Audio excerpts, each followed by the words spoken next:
Assalamualaikum warahmatullahi wabarakatuh. Salam, Om Swastiastu, Namo Buddhaya, salam kebajikan, amanat. Saya Dewi Kurniawati SPD, Guru Bahasa Indonesia SMA Negeri 1 Sponti, Kabupaten Kayong Utara, Provinsi Kalimantan Barat. Saya mahasiswa PPG dalam jabatan kategori 1 gelombang 2 LPTK Universitas Bina Bangsa Getsempena Banda Aceh. Terima kasih kepada dosen pembimbing Tengku Mahmud MPD dan Guru Pamong Neneng Suryani SPD yang telah membimbing saya dalam perkuliahan PPG dalam jabatan tahun 2022 kali ini. Pada kesempatan kali ini saya akan menampilkan PPL Aksi 2 saya pada siswa kelas 11 materi ceramah dengan menggunakan model PJBL. Selamat menyaksikan, semoga bermanfaat. Sudah masuk semua? Sudah masuk semua? Sudah ya? Baik, kalau kita sudah masuk semua, sebelum kita memulai pembelajaran, kita berdoa terlebih dahulu. Ibu minta tolong Najib Rehan untuk pimpin doa untuk memulai pembelajaran kita pada hari ini. Siap, kelas sebelum belajar kita berdoa menurut agama dan kepercayaan kita masing-masing. Berdoa mulai.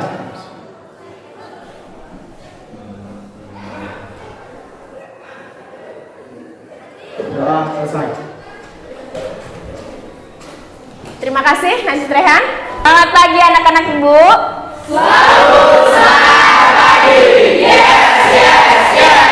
Baik, terima kasih. Kalian sehat semua? Sehat. Alhamdulillah sehat ya. Hari ini kalian sudah piket kelas semua? Sudah ya, kelasnya juga bersih ya?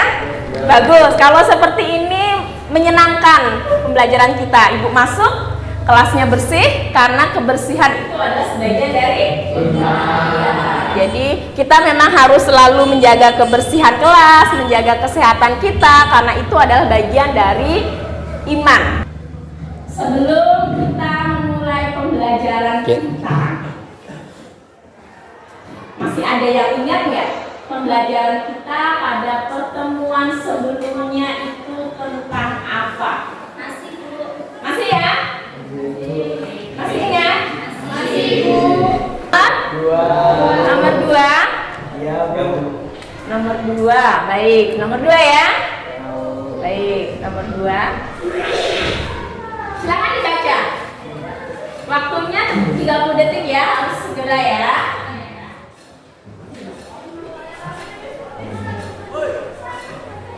Ya, siapa yang bisa menjawab? Bu. Mbak Vera. Jawabannya B, Bu. Jawabannya B. Benar nggak, Mas? Benar, Bu. Najib, benar. Kita lihat ya, jawabannya B. Iya, benar. Berarti kalian sudah paham ya ciri kalimat utama. Kalian masih ingat ciri kalimat utama yang telah kita pelajari pada pertemuan sebelumnya. Nah, kalimat utama ini akan ada kaitannya pada pembelajaran kita hari ini. Terakhir ini siapa yang belum? Mas Alia, coba. Ya, Mas Alia. Jawabannya? Jawabannya F, Bu. Ya, berhasil. Tepuk tangan sama-sama. Baik, berarti kalian masih ingat pembelajaran kita pada pertemuan sebelumnya ya. Kalian berhasil memahami beberapa materi yang sudah Ibu sampaikan pada pertemuan sebelumnya. Sebelum kita menuju atau memahami materi kita pada hari ini, melakukan pembelajaran hari ini, Ibu minta kalian berdiri, silahkan berdiri. Kita akan menyanyikan lagu wajib. Ibu minta tolong Mbak Info untuk pimpin.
atau kalian kuasai, yaitu yang pertama, kalian mampu menulis kerangka teks ceramah sesuai dengan topik yang dipilih dengan memerhatikan isi, kebahasaan, dan topik teks ceramah.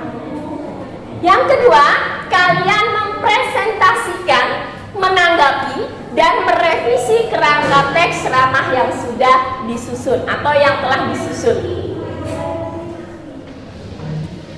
Baik, untuk indikator pencapaian kompetensi yang ingin dikuasai, paham? Paham ya? Tidak ada pertanyaan ya? Baik, kalau tidak ada pertanyaan, Ibu yang akan bertanya kepada kalian. Pertanyaannya yang pertama, pernahkah kalian menentukan topik dan tujuan ceramah? Pernah ya? Pernah. Jadi, bagaimana cara menentukan topik dan tujuan ceramah, Mbak Vera?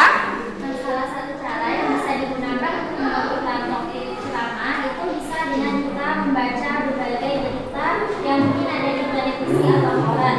Karena biasanya di sana akan membahas beberapa permasalahan aktual yang sedang banyak dibahas, sehingga dapat kita jadikan topik untuk membuat ceramah. Oke. Nah, sedangkan untuk topik ceramah juga dapat kita tentukan dari berbagai hal, contohnya pengalaman pribadi, hobi, pengalaman, keterampilan, dan berbagai dan lain-lain. Sedangkan untuk menentukan tujuan ceramah, kita melihat ada dua hal. Yang pertama tujuan umum dan tujuan khusus. Tujuan umum itu meliputi tiga hal, yaitu informatif atau memberitahu, edukatif, mengajak atau persuasif, dan rekreatif atau hiburan. Sedangkan tujuan khusus itu adalah tujuan yang sifatnya lebih rinci atau sebagai penjabaran lebih lanjut dari tujuan umum. Ya, sip. Bagus, tepuk tangan untuk Mbak Vera. Mantap. Ada tiga. Ya, apa saja itu tiga? Iya, Mbak Pit. Silakan Mbak Pit. Apa tiga struktur tadi, Mbak Pit? Yang pertama ada pendahuluan, yang kedua isi, dan ketiga penutup. Yang pertama pendahuluan, yang kedua itu isi, dan yang ketiga adalah penutup. Kemarin kalian sudah merencanakan mengerjakannya? Sudah membuat diskusi? Sudah membuat jurnal konsultasi? Sudah. Oke, Ibu juga sudah mengamati perkembangan kalian ya. Baik, karena kalian sudah merencanakan proyek, menyusun jadwal, dan membuat konsultasi, saatnya kalian akan Presentasi. Saatnya kalian akan mempresentasikan.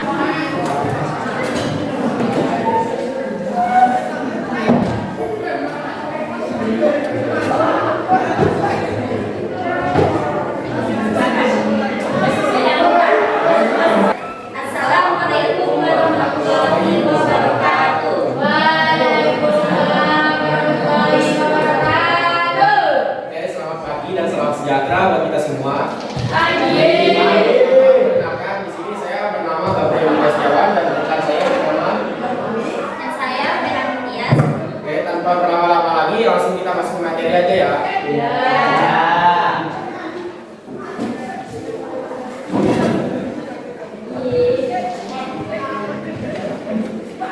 Silakan untuk Mbak Vera. Jadi berdasarkan tugas yang telah diberikan oleh Dewi kemarin, kegiatan pertama yang kami lakukan untuk mengerjakan tugas tersebut yaitu mengumpulkan informasi dengan mengamati video ceramah yang ada di YouTube, yang mana linknya telah dibagikan Ibu melalui WhatsApp. Nah, kegiatan kedua kami mendesain perencanaan proyek, di mana di sini terdiri atas dua sub. Yang pertama yaitu menentukan topik dan tujuan ceramah, lalu yang kedua menentukan kerangka ceramah. Nah, ini adalah hasil dari kami menentukan topik, tujuan, dan kerangka ceramah yang nanti akan dijelaskan lebih lanjut di slide berikutnya. Nah, yang kegiatan ketiga kami melakukan konsultasi dengan Bu Dewi karena ada beberapa hal yang memang benar-benar ingin kami tahu dan rasanya memang mengganjal untuk ingin segera kami tanyakan. Yang pertama kami bertanya kepada Bu Dewi yaitu apa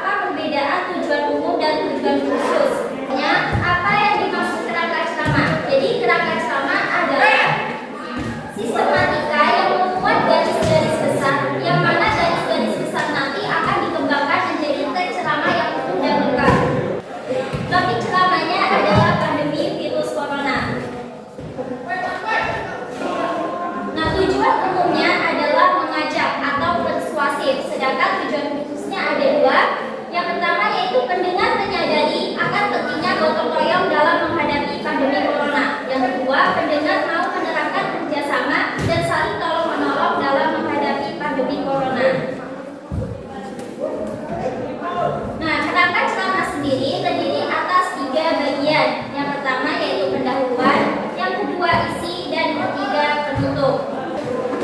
Silakan bertanya. Ya. Baiklah, terima kasih. Saya akan bertanya kepada penyampaian baik. Bagaimana penyampaian ceramah yang baik dan benar? Oke, baik. Terima kasih. Jadi penyampaian ceramah yang baik dan benar, yang pertama adalah kita harus bisa menata artikulasi, intonasi, dan nada suara kita. Jadi bagaimana ketika kita membacakan kalimat yang bernada retoris dengan kalimat yang berupa pernyataan, tentu pasti intonasinya akan berbeda. Yang kedua juga tergantung metode yang digunakan. Jadi ada metode yang menggunakan teks, ada juga yang spontan. Jadi tadi sudah ditanya dari kelompok Abang Janto, Mas Angger bertanya bagaimana cara berceramah yang baik, dan kelompok penyanyi sudah memberikan paparan yang jelas rinci bahwa kita berceramah itu memang harus disesuaikan seperti apa ceramahnya, dan artikulasi kita juga harus jelas. Jadi sudah benar ya, berdasarkan pengamatan Ibu, kalian sudah melakukan proses yang runtut dari mendesain proyek, mengatur jadwal, kemudian kalian berkonsultasi, membuat jurnal, dan kemudian kalian mempresentasikan hasil dengan sangat maksimal. Menurut Ibu, tampilan kalian sudah sesuai dengan indikator yang telah disusun. Jadi berdasarkan pengamatan Ibu, nilai untuk kelompok syarat C adalah 100. Tepuk tangan. Berdasarkan pembelajaran yang sudah kita lakukan pada hari ini, apa yang dapat disimpulkan? Pembelajaran kali ini adalah cara menentukan topik utama itu bisa kita lihat dari kalimat utama. Tetapi perlu diingat bahwa bukan berarti setiap kalimat utama yang ada dalam ceramah itu bisa menjadi topik atau bahkan bisa menjadi rangkaian argumen. Baik, pembelajaran kita hari ini telah selesai. Sampai bertemu pada pembelajaran selanjutnya. Selanjutnya kita akan belajar membuat ceramah. Nazir Rehan untuk memimpin doa sebelum kita mulai ya. Siap, kelas, ulang, kita ulang, menurut agama dan syariat masing-masing. Selesai. Baik, selamat siang. Silakan kalian langsung pulang. Hati-hati di jalan ya.